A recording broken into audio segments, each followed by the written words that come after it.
What's up YouTube? This is Innovator Within.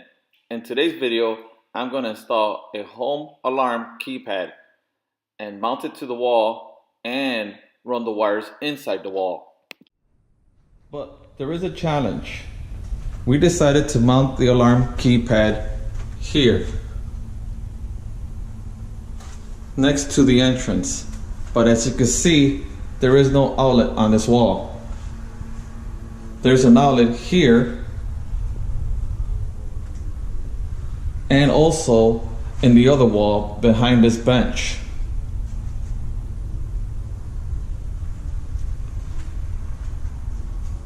But there is a power source. I'm going to show you step by step on what I use to tap into a power source and run a new outlet where you need it. This is what I'm going to use for this project. Drill with drill bits, tape measure and a level, drywall saw, and if you have one, a multi-tool to make things easier, a fish tape, outlet and power source tester, wire cutters, and electrical tape. 2-wire Romex, wire nuts, a couple of different options of drywall electrical boxes, and an outlet with a wall plate. Once you got the height you want, take a level and trace the outline. Also mark a hole to hide your wire. You want to start by making a small hole to make sure there's nothing in the way, and then with a bit a little bigger than the plug end. Carefully take the base off to minimize the repairs and to make the holes behind the base where it will be covered once we're done. Always cleaning as you go. You want to drill a couple of holes side by side because this is where you're going to hide the low voltage wires. We're going to use a fish tape to go behind the wall. Sometimes there's going to be a 2x4 that might be in the way. No worries. I made a channel in the drywall to make room, and with a little help we can run the wire behind the wall. Then I'm taking the wall plates and the switches out to run the Romex to the new outlet. Alright, on this part you want to test to make sure that there's no power, because you do not want to work on live wires when adding an outlet or dealing with any kind of switches.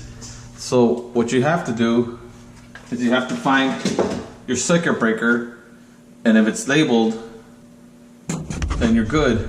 But most of the time, you gotta test it and go into your garage or wherever you have your breaker panels. Flip the circuit breaker to the off position and test to make sure it is off. Then I went ahead and traced the electrical box, and I used my drill making a couple of holes to make sure there's nothing behind. I used my multi-tool and utility knife to cut the hole, then pushing the insulation out of the way. Next step is running the Romex behind the wall from the power source to the new outlet. Then I decided to use the orange drywall box because there was a stud or 2x4, not allowing to use the other options.